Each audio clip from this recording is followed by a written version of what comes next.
Welcome to our channel. నేను మీ master Durga Prasad.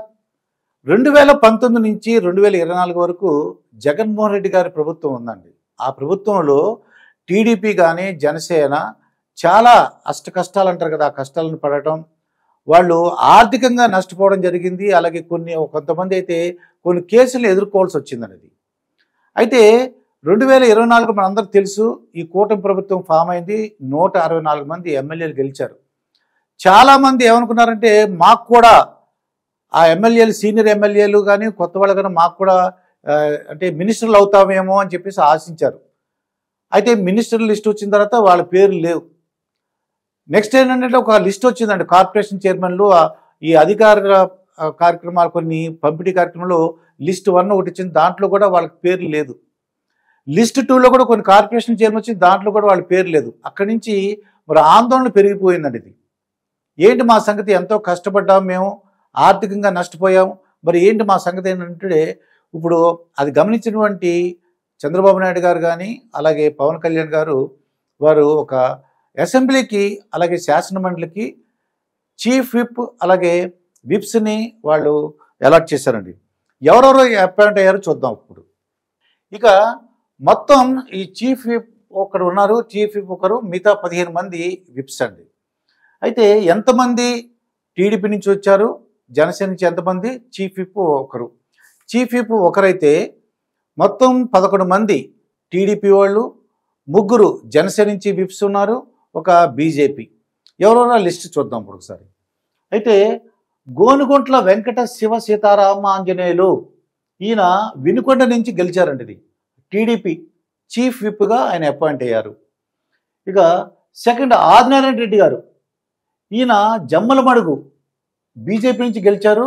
ఇదివరకు కూడా ఈయన మినిస్టర్గా వర్క్ చేశారండి. ఇది ఆ అనుభవం ఉంది. ఈయన ఇప్పుడు మరి ఫస్ట్ లిస్ట్లో మినిస్టర్ రాలేదు, కార్పొరేషన్ ఏమీ రాలేదు, కానీ ఇప్పుడు విప్ పదవి మాత్రం అలంకరించింది ఈయనకి.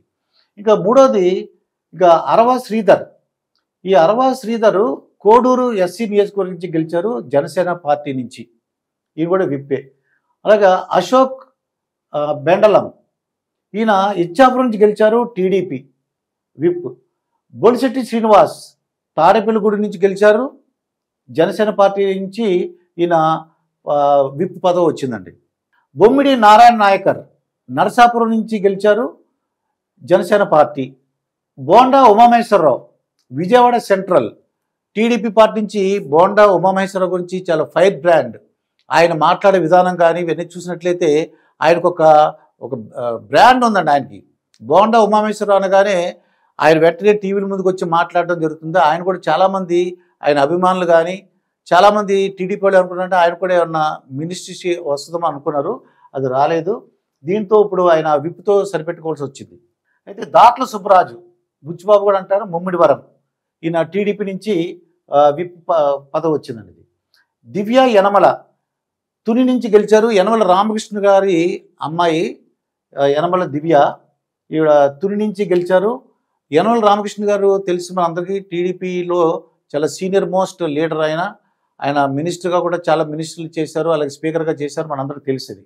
Next doctor Thomas Gangadhara Nellore SC నియోజకవర్గం నుంచి గెలిచారు, టీడీపీ.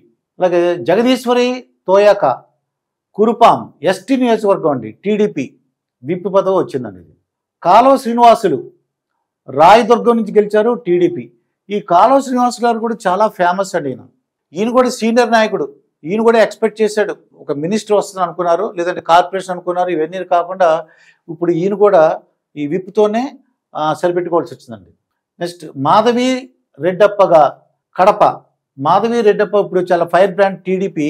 ఇక్కడ ఇప్పుడు ఎంత ఫేమస్ ఏదంటే గట్టిగా ఏదన్నా వైఎస్ఆర్సీపీ వాళ్ళు ఏదైనా మాట్లాడితే వెంటనే దానికి కౌంటర్ ఇవ్వడం అన్నీ చేస్తున్నారు. ఈవిడ మాధవి కడప నుంచి గెలిచారండి, టీడీపీ పార్టీ విప్గా ఇచ్చారు మనకి. ఇక నాయుడు గారు గంగబాబు అంటారు, విశాఖపట్నం వెస్ట్ టీడీపీ నుంచి గెలిచారు, విప్ పదవి వచ్చిందండి. ఇక Tangirala Sowmya Nandigama SC TDP whip. Yarlagadda Venkatrao Gannavaram నుంచి గెలిచారు, టీడీపీ పార్టీ. మనందరూ తెలుసు వల్లభనేని వంశీ మీద ఎంతో కష్టం మీద ఆయన ఇదివరకు వైఎస్ఆర్సీపీలో ఉండటం మనకు తెలుసు. అక్కడి నుంచి గన్నవరం దాంట్లో ఈ వల్లభనేని వంశీ గారు అక్కడికి వెళ్ళిపోయారు. వైఎస్ఆర్సీపీ వెళ్ళేసరికి మళ్ళీ యార్లగడ్డ వెంకట్రావు గారు మళ్ళీ టీడీపీకి రావడం, ఆయన ఇక ఎంతో కష్టపడి గెలవడం జరిగిందండి. ఈ ఆయనకి ఇక పదవి అంటే విప్, ఇదే మొట్టమొదటిసారిగా ఎన్నిక కాబట్టారు కాబట్టి ఆయనకి మినిస్టర్ కాకుండా విప్ పదవి ఇచ్చారు. ఇది మొత్తానికి టోటల్గా 16 మంది చీఫ్ విప్ ఒకరున్నారు, మిగతా 15 విప్స్ అండి. 3 జనసేన, 11 టీడీపీ, 1 బీజేపీ వాళ్ళకి ఇచ్చారండి. ఇక శాసనమండలిలో వచ్చామనుకోండి, ఇక కౌన్సిల్కి వచ్చినట్లయితే ఒక చీఫ్ విప్ ఉన్నారండి, పంచుమర్తి అనురాధ గారు టీడీపీ, ఈవిడ చీఫ్ విప్. చీఫ్ విప్ కాకుండా మిగతా 3 ఉన్నారండి. 3 ఎవరు? అది వేపాడ చిరంజీవిరావు టీడీపీ శాసనమండలిలో ఉన్నారు, విప్. అలాగే కంచర్ల శ్రీకాంత్ టీడీపీ విప్ శాసనమండలిలో, హరిప్రసాద్ జనసేన పార్టీ విప్ అండి. అంటే ఒక శాసనమండలిలో ఒక చీఫ్ విప్ ఉన్నారు, 3 మాత్రం విప్లు ఉన్నారన్నమాట. ఇది మరి ఇలా చూసినట్లయితే ఉన్న పదవులు అన్నట్టు కూడా చాలామందిని సాటిస్ఫై చేసినట్టుగా మనకు తెలుస్తుంది. ఇది ఇంకా రాని వాళ్ళు ఏమైనా ఉంటే వాళ్ళు ఏం చేయాలి ఏంటి అన్నది ఇక ఫ్యూచర్లో చూడాలి. మిగతా చంద్రబాబు నాయుడు గారు కానీ, పవన్ కళ్యాణ్ గారు కానీ, అలాగే బీజేపీ వాళ్ళు పురంధేశ్వరి గారిని ఎవరికి మిగతా ఎవరైతే ఇంకా పదవులు రాలేదో వాళ్ళకి కోరుకుంటున్నారో వాళ్ళకి ఏమిస్తారో చూడాలి.